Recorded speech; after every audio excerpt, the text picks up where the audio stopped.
Hi guys! Welcome back to our channel. Today we're here at the Loveland Museum. We're going to check out what they got in store here. It's a free experience that we're doing. We're not paying for the art, but let's go check it out. Yeah, it's free. $7 for the main gallery. Okay, so what they explained is this half and the upstairs is the free museum. So you get to go check it out, learn about all the history here in Loveland, and then they have a special art exhibit that they do charge for because I think that's where they support the artists. So, just for future know-how. But we're gonna go check this way because we want to kind of learn some more information on our own history and see what's kind of new. It's been 15, 20 years? Well, it's been quite a while. No. So it's been a while since I was here, at least. It's not been 20 years. No. I've been here and I'm only 21, so, and I remember the being voice here. behind the camera. Yeah. Yeah, so our family has been in northern Colorado area for over 120 years.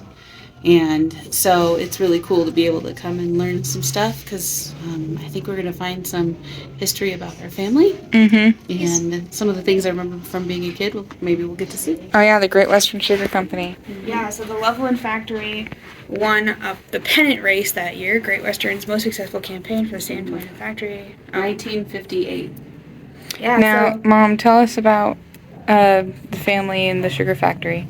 So the Great Western Sugar Factory was my great-grandfather's employer and my aunt's employer, and I think several other family members were employed by the Great Western Sugar Factory, but it was one of the main sources of the economy for Loveland, our town here. And the green towers still stand, and some of this building still stands in that house, but they're slowly kind of not surviving. They're basically falling apart. Yeah, so my great-grandfather, Horse, my dad's mom's dad, worked for them, and he was able to raise enough money to build the house that my grandmother grew up in and then later bought and then lived in until she passed away. And so it's pretty cool. It's just been a really important part of the economy here. Yeah. One of the things that's really cool about the sugar factory, though, is we still have a jar with like some of the sugar packets in it. And that's like a family relic, if that makes sense. Yeah, that's cool. But I wanted to point out in this picture, I like this car. Oh yeah, it's a station wagon. Ghostbusters car. Not really, but it looks like it to Ghostbusters me. car is an ambulance, and that is a station wagon. Sugar Company factory was built in 1901 and operated until 1985. And it says in 1941 the town was just 5,000 people. It was one industry town. In effect, everything was an agricultural service, but largely it was the beet industry that made it go. Sugar beet. So over here, that's why they have beets all over the place. There's sugar beets. Beets 4.5 inches or less in greatest diameter. So it shows you like how these different things were done. And then this gentleman's holding a beet. Sugar beets are normally planted between mid-March and mid-April in Colorado. The growing period from planting to harvest averages around 190 days. Sugar beets need great amounts of water, especially late in their growing season. The crop should be harvested as late as possible, but before the danger of severe cold weather, weighing as much as 5 pounds each. Yeah, it's a huge beet. Interesting is when they would harvest the sugar beets, you could see trucks and trucks and trucks going towards the Great Western Sugar Factory. And it did look like this, the background of this picture, because there wasn't anything built out there. And you'd see them going in, and there'd be this really sour smell coming from the factory, because the cooking of a sugar beet does not smell good. And they have various grades of it. So traditionally, they'd have the molasses that came off the cooking. And then you'd have the next grade, which was the brown sugar, which was the white sugar that didn't have all the molasses taken out of it yet. And then the final grade was the white sugar, which was the stuff that had all of the molasses impurities taken out of it entirely. Wow. Which you can see a depiction of the sugar factory right there. Yeah. One of the last years that they ran here in town, they had a huge molasses. It's called the Great Molasses Spill. I'm sure they're going to talk about it in here, but I was alive and very aware during this time, and the molasses was deep that spilled. So yeah, it made the whole town smell like molasses. So I think these are all different things they use to actually work sugar beets and get all of that. And then over here is a lot of the warehouse. The sugar press. Right here. It talks about the sugar press process. So, And then the That's chemicals cool. that go into So- it. did they use the beet to eat, or did they use the beet to like make sugar concentrate? So let's read here. So over here they have a book Like beet sugar industry, brown sugar, and other types of the job breakdowns. So yeah, this is kind of cool. So they described some of the jobs. So these are really cool tools. The beakers and stuff. I think they're really cool. Yeah. The different testing tools. And look at that. It looks like a communion setup here, but it's all the different, testing sections, which is pretty fun. Yeah. I just thought it was really interesting. So this is a model of it. Yeah. So right Definitely does not look like that now. now, no. I wish that they would buy it back and restore it and make it an actual museum. Right. Wouldn't that be cool? I'm sure that it would be millions of dollars to restore it. It's really cool. And it's not the only Great Western Sugar Factory. I think there's one about every 60 to 100 miles, and some are still functional. Wow. I know that there's one out east that we drive by when we're going. Where's the white silo? I don't see it on that. Mm-mm. There's the molasses storage tank There you go. There's at the factory ruptured on February 16th, 1990, covering about a square mile My with birthday. with 582,000 gallons of the sticky liquid. The low-grade molasses was used as an additive in livestock feed. Police closed Madison Avenue from 8th Street to Nickel Drive. Madison was known as the Sugar Road at one time because it was fronted Sugar's the so sticky. Great Western Sugar I Factory. was 14. You're 14. Mm-hmm. So you were about I was in a middle little school. older than Colin. And I remember see how the tank collapsed inside it, imploded Yeah. instead of exploded, and then it blew out the outside, and it was deep. I wonder how sticky all that was. Well, I don't know. If you've never experienced molasses, it's like It's like syrup. A modern thing It's you can a relate to. thicker- A thicker syrup. yeah. It's like when it how syrup pours, molasses goes like. Yeah. It's like I would have gone outside thicker and than bottled honey. it. A lot of people wanted to, but it wasn't. Food Safe. save. Yeah. Makes sense. And it says timeline history of the sugar beet to 2570 BC all the way down through 1986. Western Sugar purchases Greeley and Fort Morgan processing plants, both of which have been sitting idle since GW went bankrupt. This revives sugar beet farming in Larimer and Weld counties. Alright, we're going to mosey into this next area that is kind of classic, I would So say. this is actually the fountain that was downtown when I was a kid. The original one? Yeah. Wow, they have one here.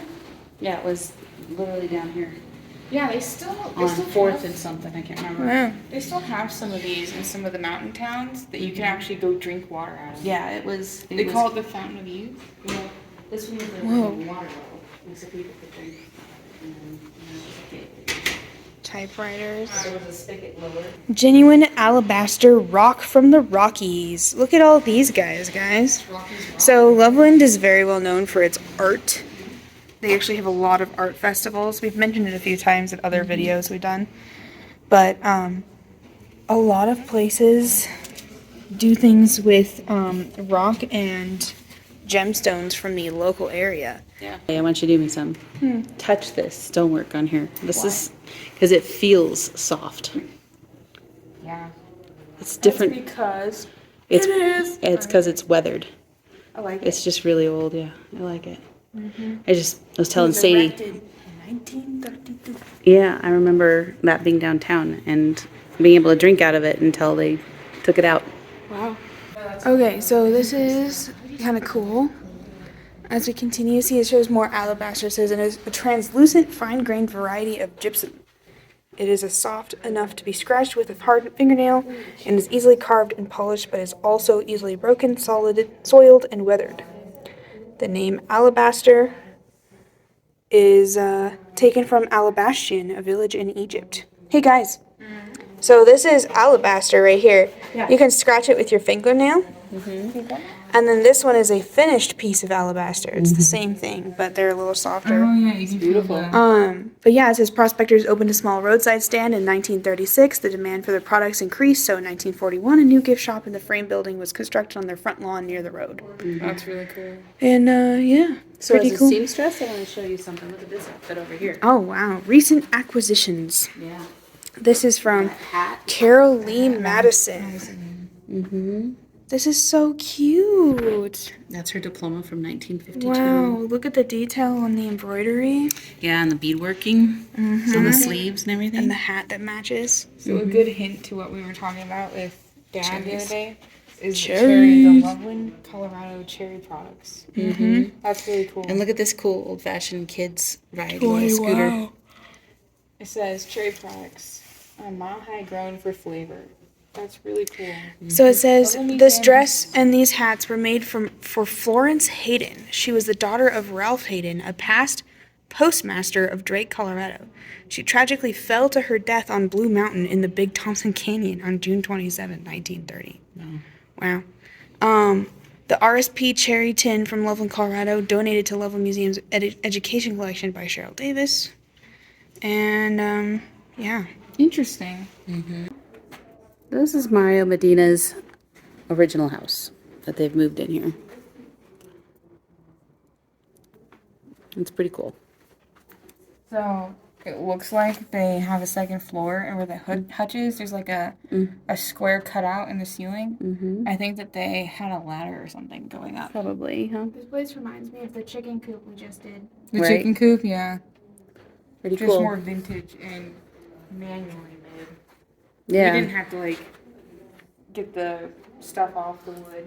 Well, they have like, what do they call that? Not lath and plaster between it, but there's some kind of mud that they would put between the blocks. Oh, like Chinking cabin. That's what it's called. It's called chinking when they put it in the cabin walls. Anyway, basically, Mario Medina was one of the first people to found Loveland. So he died on June 28th, 1978, 1 year after the town of Loveland was established. But this is his place. wow. And it is cool. Yeah. What a cool place. It's got his shotgun over there and his pitchfork, his hat. And then you got your grinding wheel to keep your utensils Nice. sharp. Yep. Yeah. Really Really nice. cool. Mm-hmm. Yeah, well, they've got a hatch up there, Sadie, for the second This floor. says that he wasn't very tall, only 5'2". That's me. He's only 5'2". That's your height. Yep. You and Mario Medina, same height. That's fun. Cool dude, though. Other mountain men joked that because of his size, he made a hard target. Mariana knew the wilderness well. He moved quickly and was an expert shot with his Hawken rifle. Yeah, so he's one of those guys that like knew all of the Wild Wild West dudes. So pretty cool information about him here. Actually going to read this because it's actually pretty cool. Born in Taos, New Mexico in 1812, Mario Medina was a friend of Kit Carson, Jim Bridger, and Luis Vasquez. Later, these other legendary mountain men, he made his living as a trapper until the decline of the hide trade. He then put his knowledge of the wilderness of the service of John Charles Fremont and his exploration of the West and served as a guide on Captain Randolph Marcy's hair-raising 1858 winter trek across the Rockies during the Mormon War. With the days of trapping and exploration behind him, Medina settled on a Big Thompson River in 1858 near present-day Loveland, in what was at the time an unorganized Western District territory of Nebraska. In anticipation of increased traffic moving between mining camps to the south and the overland trail to the north, Medina built a log cabin, a store and a saloon, cabins to rent, and a livery stable. The small settlement soon became known as Namaqua, or Mariana's Crossing, and became a favorite stopping place for the growing number of Western travelers. Eventually, Medina put a bridge across the river with a gate at each end and charged $1 to cross. Mariano died June 28, 1878, 1 year after the town of Loveland was established. Wow. $1 to cross a bridge was expensive back then. Oh, yeah. Well, okay. So what's important about this is when I was a kid growing up here, Namaqua was still a thing, the area. And my grandmother would go with me and take us to Namaqua stores to get fresh butchered meat and things like that. That's really cool. The bridge area still exists. It's the area by a park that's near Mamaqua stores. And I've taken you by this many times. It's now like a bait and tackle store, but the whole thing is like right there. And then it talks about Mariana's Crossing being the name. And that's why we have one thing called Mariana's Butte. Oh. So historical things that you didn't know applied to you Yeah, today. I grew up in this town, but there's a lot of information you don't know. Right. So that's really cool. Right. So this says Loveland could have been named Barnesville when the Colorado Central Railroad began construction of a line to connect Denver with Cheyenne via Fort Collins. The residents of the Big Thompson Valley were certain that the tracks would pass through Old St. Louis, a pioneer settlement located about 1 mile southeast of present-day downtown Loveland. The railroad decided a better grade lay on the high ground throughout a wheat field known by David and Sarah Barnes. The tracks came around Derby Hill and cut between Namaqua and Old St. Louis through Barnes' land. David Barnes deeded the right of way to the railroad along a large plot of land in 1877. Pretty interesting. Yeah. Beautiful piano. So yeah, this piano is quite Yeah, like gorgeous. even where the strings are, there's like filigree and stuff. It's beautiful. Yeah, it is, man. Just what you need is a doctor's office with a person hanging in the closet. He had actual skeletons in his closet. Yeah, he did actually have some skeletons in his closet. Happy You Halloween, get Sadie. the joke, you get the joke. And the lady over there. John Deere corn sheller. Oh man, that's a thing. Look at that. Here's some vintage farming stuff. Implements is what they're called. Vintage farming implements. It says Loveland artists Jim Disney and James Gardner created the row crop mural between 1979 and 1981. The farm shed from where you view row crop vista would now be Sonic Drive-In, located south of town on US That's Highway funny. 287. That's cool. There's a, what is his name? John Disney? Jim Disney. Yeah, his gravestone you can see from the highway. Really? Yeah, I always thought it was funny because we had a Disney in our We should cemetery. totally go see that sometime. Be fun to tour the graveyard just to Yeah, say. cemetery is Yeah. beautiful. You guys are weird. Yeah, but you know what? It's beautiful and it would be fitting for the season. Yeah, actually, that'd be really fun. Oh, look at people's. the old general store. We could go into the cemetery and look at people's Okay, anyone know what this plunger looking thing is up here? coffee. What's the plunger looking thing up there, Maddie? What's your vote? The green thing? The metal one. No, It's got the metal with the wooden stick. It's like literally a plunger, but with No, is that not a butter thingy? Nope. thought it Good was- guesses though. It does the same kind of motion, but that's actually what you use to launder the laundry in a thing. It helps push it up and down and move it. And We're gonna then have to buy one. the of green those. thing. Do you know what that is? A vacuum. Yeah. Because they would put it down and they'd suck it up like a bike tire inflator, right? Yeah. Yeah. So it wouldn't be electric. It would just. Mm-hmm. I feel like that would be more reliable. The shoes. Look at these tiny shoes. Mm-hmm. So this little tiny tea set reminds me of a tea set I got for my birthday or Christmas once. Mm-hmm. I was so excited, but as soon as I got home, I broke the teapot. Size look at version the of register. the toy stove thing. Like Oh, I had when I was yeah. a kid. Great grandma had something like that. It was a lot smaller. Yeah, Maddie and I would play with it. Maddie. Mom's saying see that register is really pretty. Little tiny play stove oven thing. Aww. Okay, what are you doing? Messing with the scale. Messing with the scale. This guy freaked me out. Guy freaked you out? There's a guy. There's a feller in that cave. A feller in that cellar. Door Feller? from Loveland's first jail. Loveland's Oh. first jail was built in 1881. That year, the town was incorporated with a population of 250 people. Oh my goodness, and For that's the 20 door. years, the old jail was located behind City Hall on 226 East 5th Street. I like this door. That's This is cool. Yeah. I like that. Yeah. What a fun door. Lots of nails and stuff. We got a blacksmith over here. Okay, Yeah, I he's like the spoiled. blacksmith. It's got cherry pie in there. Does he have cherry pie in there? Look at this. It's got the big old billows on the side. Oh, you gotta keep it going. Mm-hmm. And that's the coppersmith? Blacksmith. Blacksmith. Fixing carriages and And the doing the horseshoes. horseshoes. What'd you find, Maddie? Be able to open this, but I just did. Newspaper. Oh. Yeah, Oh. probably not, huh? Yeah, that's a no. I don't think you are. I guess not. Look at that. Printer, look at this. Newspaper print. Yeah, look at that. Look how crazy. That You is, probably sit there and get everything organized and yeah, that's crazy. Look at that. Yeah, 'cause enter then here's, type. here's all of the Keys and numbers. little bits. Oh, for the Stamps. press. Yeah. The for newspaper press. Yep. Also, I really like this poster. The Dan Rice 3-Ring Circus. Oh, yeah, that's cool. The clowns are great. I actually really like clowns. Yeah, so I like clowns a lot. Yeah. Not the creepy ones. Like, people will make them creepy, but I think the classic clowns are cute. My Aunt Heather would think I'm insane, but That's okay.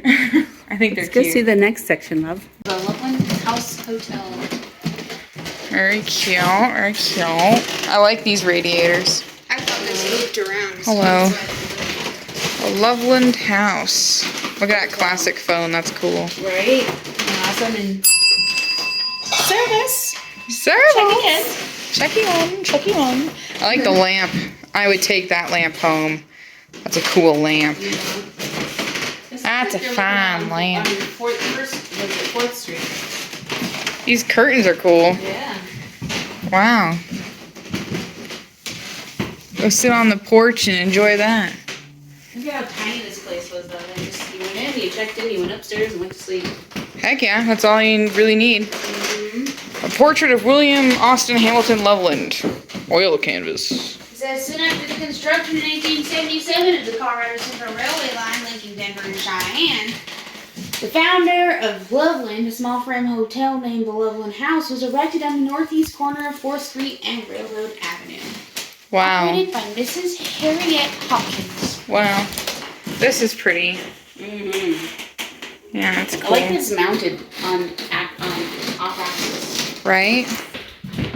This first hotel in Loveland was the Loveland House. It stood where the Elks Building stands today. Oh, okay. On the corner of the 4th and Railroad, just across the tracks from the old red brick depot. The scene you see through the windows and doors shows Loveland as it appeared in 1901. It's really cool. What's over here, Ma? Look at the Ferris wheel toy. It winds up. And then the marbles. My grandfather loved marbles. That's awesome. Yeah. Cute My little- Aunt Jan loved marbles, too. She gave me her marble collection. I The think I Dolly's have it Playhouse somewhere. is cute. And upstairs, the big Thompson Project DVD. Wow. Well, that is one big map. Where are we? Loveland is down here. Loveland's down there. Where? So that big blue circle over there?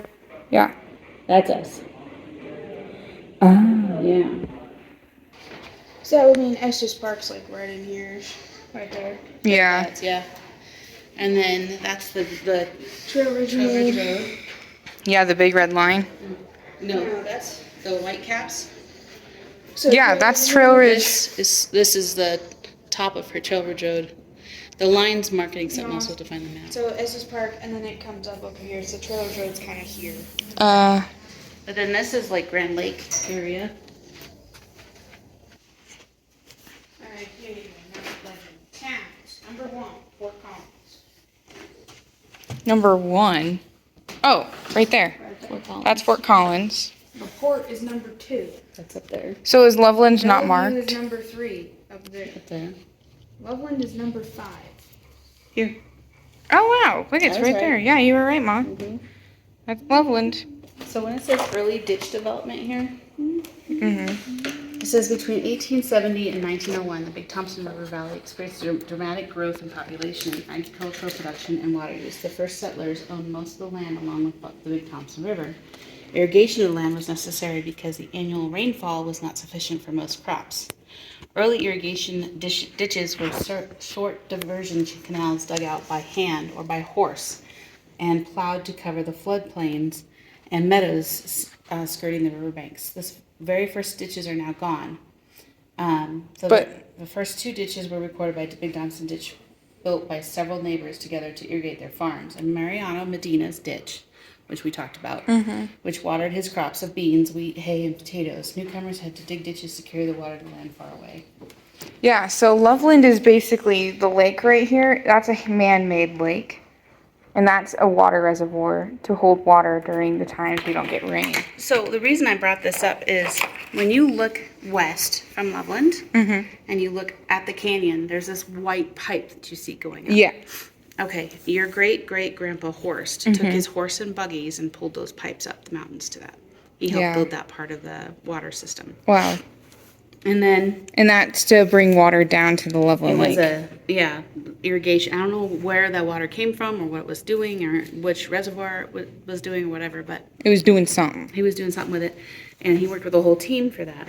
And then your great-grandpa Basher, Superman, basically when he was a kid and his father lost all of his money to a crooked banker during the Great Depression, he and his brothers and his dad would go out and he hand dug all of the ditches and sewer lines for the city of Loveland as a child. Yeah. So that's why. And he was like, what, like 10 years old?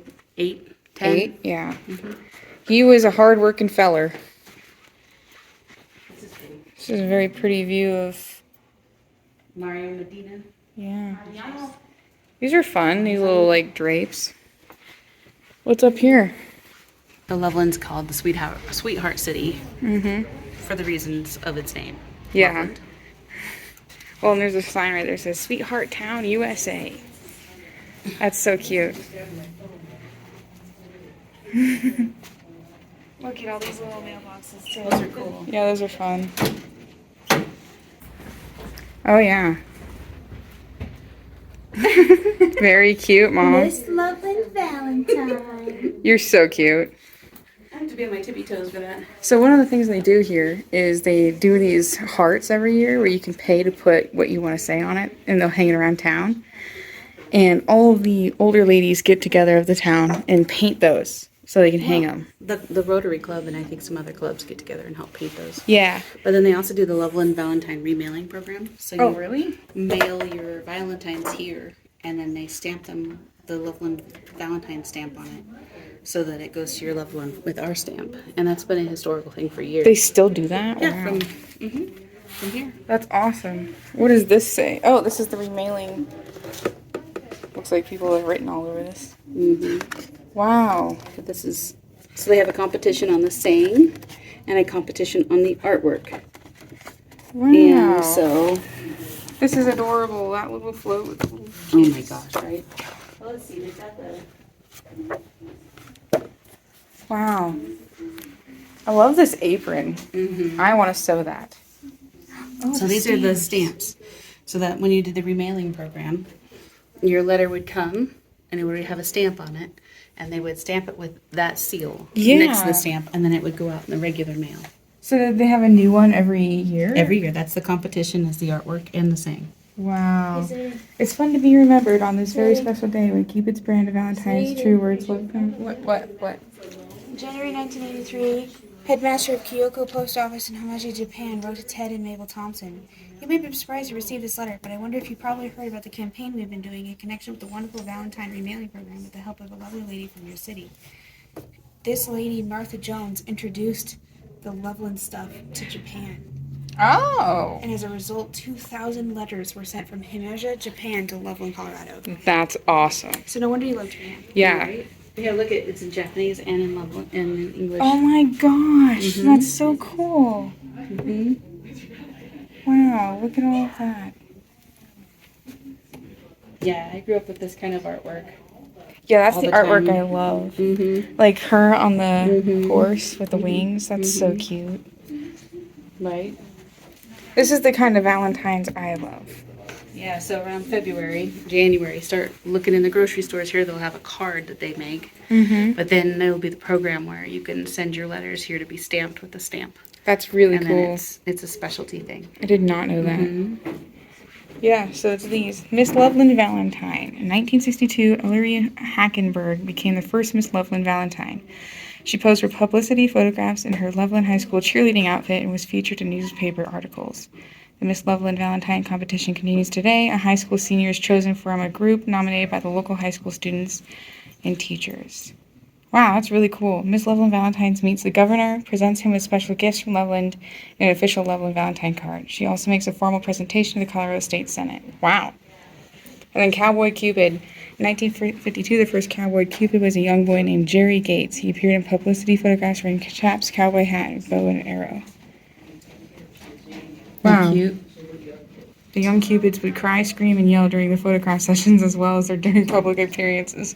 That's really funny.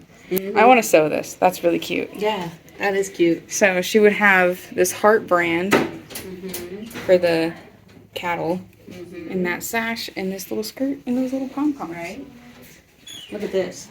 So this says Dude Corral, US 34 in Lake Loveland. Highway 34 in Lake Loveland used to have a Dude Corral. Then it was a restaurant and motel. That's so cool. Wow. Look at the scarf with the cowboys on Yeah. it. I love that See you at artwork. the Larimer County Fair. Mm-hmm. They still do that. It says Ted and Mabel Thompson. Ted and Mabel Thompson were Loveland's most notorious sweetheart couple. Most know the Thompsons for getting the Valentine remailing program where it is today, but their actions of community service distinguish them as the couple who helped the Loveland community in many different ways. Wow. Yeah. It says so the Thompsons came to Loveland in 1935, and immediately Ted went to work to help the community. His first job in Loveland was managing the Rialto Theater on a full-time basis from 1935 to 1947. In 1937, Ted and Mabel established the Falls Inn restaurant and Big Dam near Loveland Filter Plant on the old road to Estes Park. Mabel's delicious fried chicken was served all you can eat for 65 cents. Wow. In addition, they served a steak dinner, homemade pies, canned fruit, pickles, jellies, and preserves, all which brought in loyal dining customers from as far as Cheyenne, Wyoming. Food and gas rationing during World War II forced the closure of the Fall Inn in 1941. Wow. The Thompsons did not give up the thought of having a restaurant. They bought 2.5 acres of property across from Lake Loveland on Highway 34 when the war ended in 1945, and they bought materials and built the Dude Corral. The Dude was a full-service restaurant, gift shop, and hotel. Mabel took over the kitchen, serving meals 3 times a day, and Ted managed the hotel and gift shop. In 1966, they sold the Dude Corral due to Mabel's health and to pursue other ventures. Ted was known to help everyone he could. He became the chairman of the Lions Club annual Pet and Doll Parade, an event he originated. He was also a member of the Loveland Rotary Club and awarded a lifetime membership in the Loveland Elk and Masonic Lodges. Mabel Thompson had much to do with the couple's success as well. Where Ted went, Mabel was right beside him, working equally as hard to see things through to a successful finish. She was the first woman to be the secretary and manager of the Loveland Chamber of Commerce. Since the town was small during that time, she also doubled as a museum guide in the same building. She was a member of the first City Planning Commission, the Philo Club, and Soroptomists. International Club. International the Club. Cadman Music Club, and the And choir. director of the Order of the Eastern Star. Wow, she had a lot of jobs. Her skills also led to the job of judging bakery goods at the Larimer County Fair. Ted Thompson, the man known as Mr. Valentine to people throughout the world, passed away in Loveland on February 26, 1992. Mabel's Loveland sweetheart died in Loveland on June 2nd, 1994. It wasn't that long ago. No, it wasn't. And look at them, they're so cute. And I'm pretty sure my grandparents knew them and worked alongside them. That's really cool. Yeah. This is the thing about me getting to do this stuff with my kids is they're still children. We're so tall. Oh wait, I gotta back up. They're driving. Whoa. I gotta back up more. All the way. No, I'm not going to. All the way.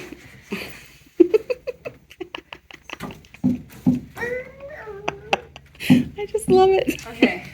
Now I got to get out. No. All No. the way. All the way. I think I am stuck though. Are you? You're cute. I'm back up so I can get the whole truck in because you're so tall. Yeah. So look, we're supposed to help find So what are you doing, Sadie? Delivery. Oh, you're taking the mail to the mailboxes? delivering. Delivery. Oh wait, I think what the challenge is you have to find that number. 19. You getting out okay? Are you okay? Yeah. That's your 1935. 1935. It's right in front of you. 1935. Both? 1925. Yeah. 1925 is the year your great grandma was born. So we gotta close these. 1947. Okay, but the thing is, you're missing a part of it. Okay, if the flag is up, you have to put the flag down. Ah. Because flag up means you have mail to be picked up. Well, we're dropping it. Yeah, so you put the flag down.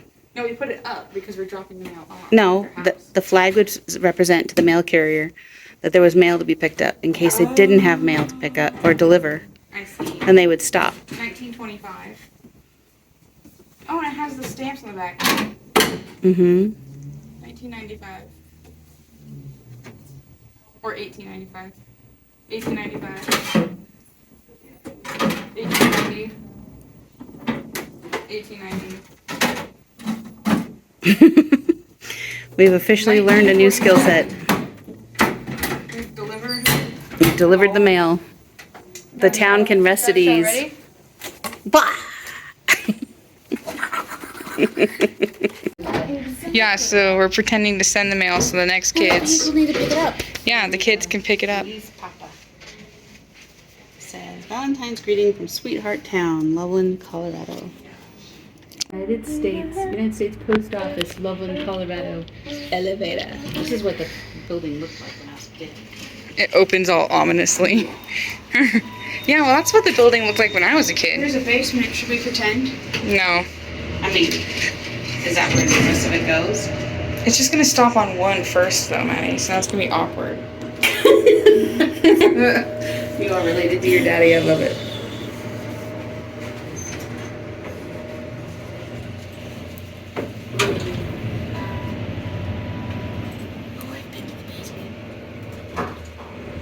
Me too. Just remember, it's weird. Yeah? It's a weird spot. So we'll go back up. Push one. Wait a minute. We're gonna see what it looks like. I'm good. The drinking fountain. Do you ever need water? It looks like the museum? basement of a church. It It's does. because it's basically that. Yeah. If you ever need water, it's on the Basement. level. Basement. Basement. Let's look at their merch. Yes. This for elevator merch- is kind of merch time, sketch. I know. The ka-chunks. How tall am I, Sadie? You're short. I'm as tall as Napoleon. Nice. Well, we already knew that. Bonaparte. I'm as tall as Judy You're Garland. more sane. than he is. How tall I are have to you? be Napoleon, and she has to be gets to be Judy Garland. I'm Heck yeah. How old are you? height of Pablo Picasso. Everybody gets better artists Loser. than me. Come on, come on. Loser. Hey, look, there's no drinking fountain. Yeah, another one. You know, fun Halloween stuff, Sadie. Oh, I like the owls. Oh, yeah. Ghosts on there. Made out of books. Oh, yeah, that's really cool. Mm-hmm. That reminds me of the concept I was doing. With lunchboxes. Mm-hmm. Yeah, that's Crow cool. and the Cute. pumpkin's hilariously cute. Oh, yeah, that one. It's adorable. This one's cute. It's Alfred Hitchcock. Oh, yeah, that's cool. That's really cool. Mm-hmm. I like this vintage postcard. Okay, this Alfred Hitchcock is $90. And it's got really pretty, it looks like vintage fabric. Well, if you love it, I Wood can make one handles. for you. Okay. These take are it on. really cute. Black cats are cute too. I like this one. Mm-hmm. Traditional old-fashioned stuff. Mm-hmm. Oh, and look at this cat sticker. That looks like That's- something my grandma would have liked. $3. Yeah. It's really cute. This owl one's Smell really the cute. candle. Smells like a Christmas store. It's with a little bit more like Pumpkin to it. spicy to it. Yeah. These are fun earrings. Yeah, those are cute. I like those. Mm-hmm. Like vintage style. What does a Colorado sunset smell like? Colorado sunset. What does it smell like? Lavender? I don't know. Citrusy? Are we from That's California? That doesn't make any It's sense. not. Smells like California. It should be like wheatgrass smells great. and river. I like those things. Yeah. These I love. These are the kinds of things that like great grandma Basher used to have. Here, focus. Oh yeah. And you pull, Yeah, it she looks had like the- it's flying. She If had it's one hung that had properly. many on it. Yeah, I like the blue jay. Yeah, that's cool. I like this one up here too, though. The little yellow bird. Yeah. The flying pig is Mm-hmm. certainly one of them. I like this one. Mm. And the blue jay. Yeah. $48. Not bad. Big old patch. That's really cool. You see this patch, I like Maddie? the rooster. Oh, yeah, Look that's at pretty the cool. size of these. I like the Oh, candles. whoa. This is a candle, Mom. I'd like to burn that. Right. That's the rule. You buy it, you gotta burn it. Thank you guys so much. I appreciate it.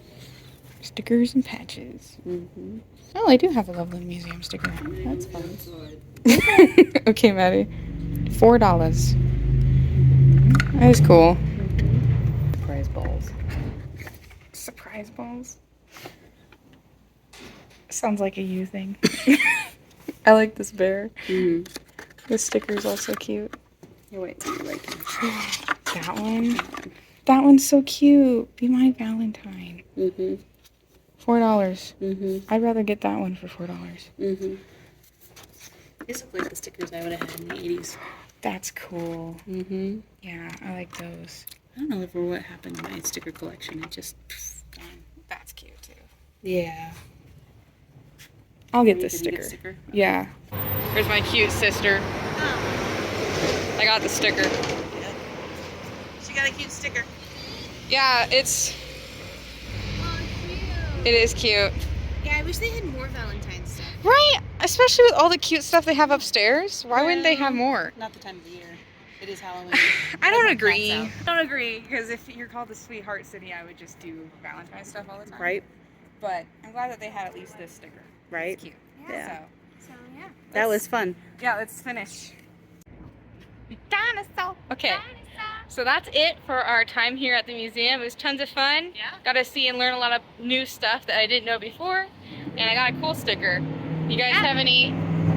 Honestly, it's a great thing to do, especially since it's free. I didn't know it was free, so Me I would have either. come here sooner, but it's pretty great. They got some awesome history. They cover a lot of the things that happen here in Loveland, all the way up to even some of the modern art things that they're doing. So if you guys ever have a chance to stop by, it's about a half-hour experience if you're just going through it, but it's great. I highly recommend it. It's got AC, it's got like good people, Clean bathrooms. and clean bathrooms, drinking fountains, and it's just overall a great time, and there's really cool history here. So check it out if you have a chance. And yeah, that's gonna do it from us here at West Vlog Around. We'll see you guys next time. Don't forget to like, follow, and subscribe. We'll see you soon. Do that. Bye. Bye.